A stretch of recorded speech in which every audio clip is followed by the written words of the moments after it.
ఆంధ్రప్రదేశ్ రాష్ట్రంలో జనసేన తెలుగుదేశం పార్టీల మధ్య పొత్తు ఖరారైంది. ఎవరు ఎన్ని రకాల విమర్శలు చేసినా, ఆ రెండు పార్టీల మధ్య అభిప్రాయ భేదాలు సృష్టించాలని ప్రయత్నించినా వాళ్ళ పొత్తు ఖరారు.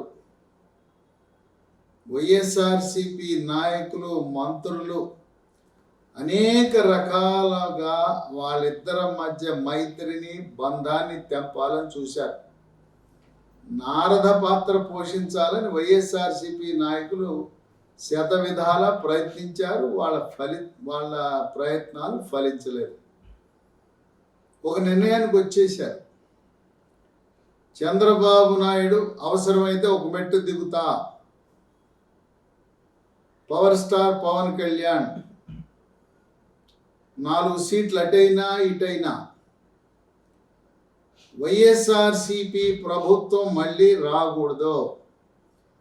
ఆంధ్రప్రదేశ్ రాష్ట్ర ప్రయోజనాల దృష్ట్యా తెలుగుదేశము, జనసేన రెండు పార్టీలు ఇచ్చి పుచ్చుకునే ధోరణిలో ముందుకు సాగబోతున్నాయి.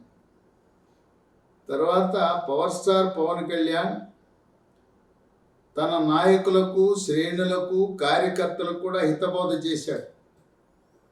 మీరు జనసేన పార్టీ నాయకులు, శ్రేణులు వైఎస్ఆర్సిపి పార్టీ వాళ్ళు చేసే రెచ్చగొట్టే ప్రసంగాలు, వ్యాఖ్యలు, విమర్శలకు మీరు వాళ్ళ ట్రాప్లో పడకుండా మనం తెలుగుదేశం, జనసేన రాష్ట్ర స్థాయిలో, జిల్లా స్థాయిలో, నియోజకవర్గ స్థాయిలో, మండల స్థాయిలో, గ్రామ స్థాయిలో కూడా కలిసి పని చేయవలసిన చారిత్రాత్మకమైన అవసరం ఉన్నది. ఇప్పుడు ఆంధ్రప్రదేశ్ రాష్ట్ర ప్రజలందరూ కూడా మార్పు కోరుకుంటున్నారు. అమరావతినే రాజధానిగా కోరుకుంటున్నారు. ఏదైతే జగన్మోహన్ రెడ్డి ఎలక్షన్ ముందు అమరావతిని రాజధానిగా అభివృద్ధి చేస్తానని చెప్పి తప్పుడు వాగ్దానాలు చేసి ముఖ్యమంత్రి గద్దెనెక్కిన తర్వాత 3 రాజధానుల పాట పాడటం వల్ల కృష్ణాలో జిల్లాలో ఉండే 16, గుంటూరు జిల్లాలో ఉండే 17, పశ్చిమ గోదావరి జిల్లాలో ఉండే 15, తూర్పు గోదావరి జిల్లా ఉండే 19, మొత్తం 67 నియోజకవర్గాలకు గాను 4-5 సీట్లకు మాత్రమే పరిమితం కాబోతా ఉంది వైఎస్ఆర్సిపి. చివరికి ఉత్తరాంధ్ర ప్రజలు, రాయలసీమ ప్రజలు కూడా అక్కడ 10,000 కోట్లు ఖర్చు పెట్టాం. జగన్మోహన్ రెడ్డి ప్రతిపక్ష నాయకుడిగా ఉండి అమరావతి రాజధానిని పాటపాడి ముఖ్యమంత్రి అయినప్పుడు మాట ఎందుకు మార్చాడు? ప్రతిపక్ష నాయకుడిగా ఉన్నప్పుడు అమరావతిని దాన్ని అడ్డుకోకుండా ఆనాడే అమరావతి వద్దని ఉండొచ్చు కదా జగన్మోహన్ రెడ్డి. పూటకొక మాట మాట్లాడి 10,000 కోట్ల రూపాయలు అక్కడ భవనాలు నిర్మిస్తే గంగపాలు చేయటానిక? ఇది అవివేకమైన చర్య అని చెప్పి ఉత్తరాంధ్ర, రాయలసీమ ప్రజలు కూడా అమరావతి రాజధాని ఉండనిండి, ఎక్కడుంటే ఉంది రాజధాని ఎవరికి అవసరం? రాష్ట్ర జనాభాలో 1% మందికి రాజధాని అవసరం. మిగతా వాళ్ళందరికీ మండలము లేదా డివిజన్ కేంద్రము, జిల్లా కేంద్రంలో వాళ్ళ పనులు అయిపోతాయి. అందువల్ల అమరావతి రాజధానిని, 3 రాజధానిని ప్రతిపాదించడమే వైఎస్ఆర్సిపి పార్టీకి పెద్ద షాక్ తగలబోతా ఉంది. జనసేన సూత్రప్రాయంగా ఒక 3 లోక్సభ సీట్లు, 30 అసెంబ్లీ సీట్లలో పోటీ చేయడానికి సూత్రప్రాయంగా అంగీకరించినట్టు ఊహాగానాలు వెలువడుతున్నాయి.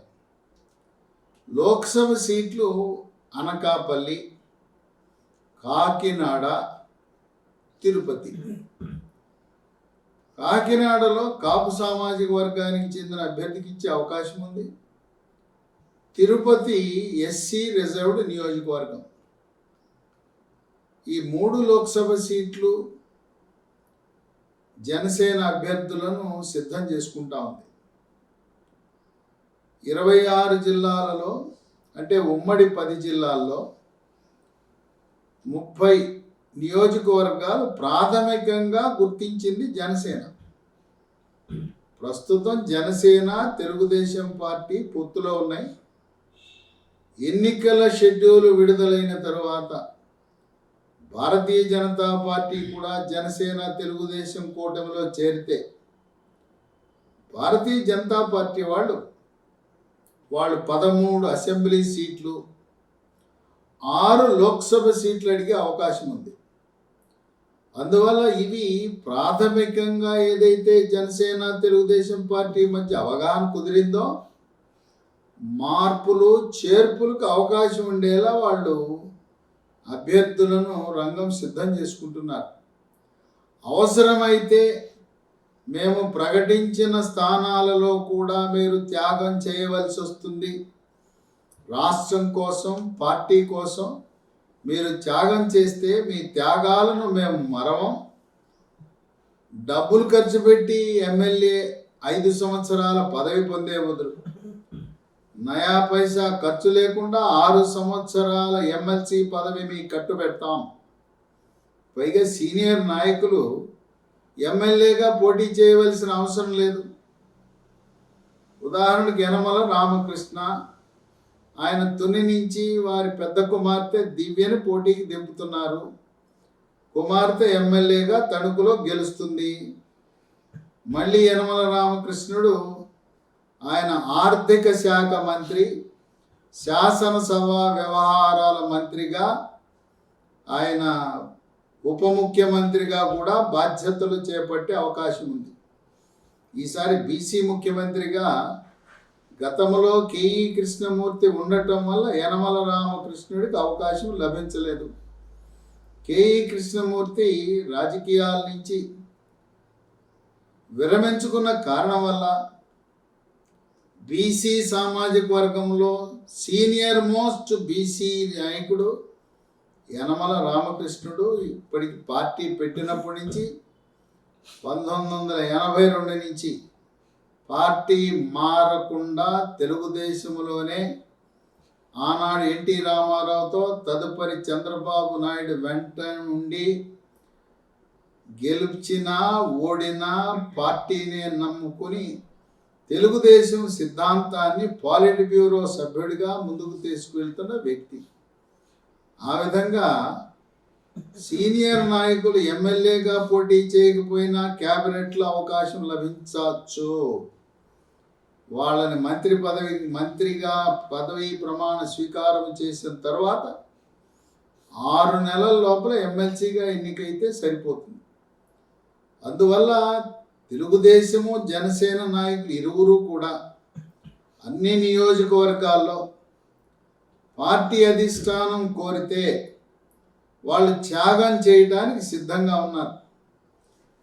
జగన్మోహన్ రెడ్డి ఓటమే లక్ష్యంగా నాయకులందరూ కూడా సమిష్టిగా కృషి చేస్తున్నారు. జనసేన ప్రాథమికంగా గుర్తించిన సీట్లు పోటీ చేయడానికి శ్రీకాకుళంలో నరసన్నపేట, నరసన్నపేట, విజయనగరంలో 2 విజయనగరము సిటీ, 3 విశాఖ జిల్లాలో 3 నియోజకవర్గాలు, 3 గాజువాక, 4 మాడుగుల, 5 విశాఖ సౌత్. తూర్పుగోదావరి జిల్లాలో 6 రాజానగరం, 7 పి గన్నవరం, 8 పిఠాపురం, 9 కాకినాడ రూరల్, 10 రాజోలు. పశ్చిమ గోదావరి జిల్లాలో 11 తాడేపల్లిగూడెం, 12 నిడదవోలు, 13 భీమవరం, 14 నర్సాపురం. కృష్ణా జిల్లాలో 15 పెడన, 16 అవినిగడ్డ, 17 విజయవాడ వెస్ట్. గుంటూరు జిల్లాలో 18 గుంటూరు పశ్చిమ, 19 పత్తిపాడు, 20 తెనాలి. తెనాలిలో నాదెళ్ల మనోహర్ పోటీ చేయబోతున్నాడు. ప్రకాశం జిల్లాలో 21 ఒంగోలు శాసనసభ నియోజకవర్గం, 22 దర్శి, నెల్లూరు 23 వెంకటగిరి, అనంతపురం 24 అనంతపురం సిటీ, 25 ధర్మవరం. చిత్తూరు జిల్లాలో 26 చిత్తూరు. ఇక్కడ చిత్తూరులో మాజీ తెలుగుదేశం పార్టీ నాయకుడు, టిటిడి బోర్డు మాజీ చైర్మన్, దివంగత నేత ఆదికేశవులు నాయుడు మనుమరాలు ఆదిత్య జనసేన పార్టీలో చేరింది. ఆమెను ప్రోత్సహించి ఆదికేశవులు నాయుడు కుటుంబం నుంచి చిత్తూరులో పోటీకి పెట్టే అవకాశం ఉంది జనసేన పార్టీ తరఫున. 27 తిరుపతి నియోజకవర్గం. కడప జిల్లాలో 28 రాజంపేట, 29 జమ్మలమడుగు. ఇక్కడ జమ్మలమడుగులో వైఎస్ వివేకానందరెడ్డి కుమార్తె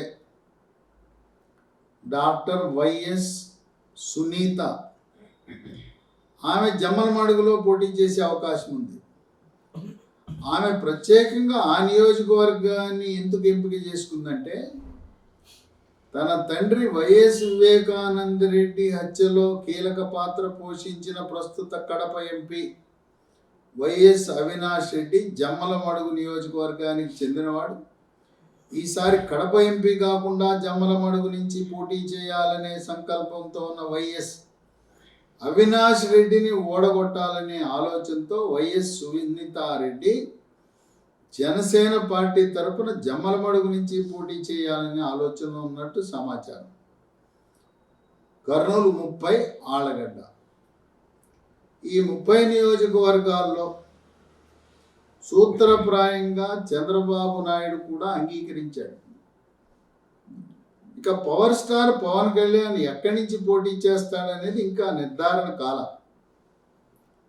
2 నియోజకవర్గాల్లో పోటీ చేయాలా లేదా ఒక నియోజకవర్గంలోనే పోటీ చేయాలని గతంలో తెలుగుదేశం పార్టీ మద్దతు లేనప్పుడు అవసరమైంది 2 చోట్ల. ఇప్పుడు పవర్ స్టార్ పవన్ కళ్యాణ్ ఆంధ్రప్రదేశ్ రాష్ట్రంలో తెలుగుదేశం పార్టీ మద్దతుతో పొత్తుతో ఎక్కడ నిలబడినా పోటీ చేస్తే గెలవడం తథ్యం. కనుక పవర్ స్టార్ 2 నియోజకవర్గాల్లో నిలబడిన అవసరం లేదు. ఏ విధంగా చంద్రబాబు నాయుడు, నారా లోకేష్, బాలకృష్ణ ఒకే నియోజకవర్గానికి పరిమితం అవుతున్నారో, పవర్ స్టార్ పవన్ కళ్యాణ్ కూడా ఒక నియోజకవర్గం చాలు. మళ్ళీ 2 పోటీ చేస్తే ఏమంటారంటే విమర్శలు, ఈ వైఎస్ఆర్సీపీ వాళ్ళు ఓడిపోతాననే భయంతో ఒక చోట కాకపోతే మరొక చోటైనా గెలుస్తామనే ఆలోచనతో పవర్ స్టార్ 2 చోట్ల పోటీ చేస్తున్నాడని విమర్శిస్తారు. పైగా 2 చోట్ల పోటీ చేస్తే 2 చోట్ల గెలుస్తాడు. ఆ విధంగా మళ్ళీ ఉప ఎన్నిక వచ్చే అవకాశం ఉంది. 2 చోట్ల పోటీ చేయడం ద్వారా ఒక జనసేన నాయకుడికి అవకాశం పోతుంది.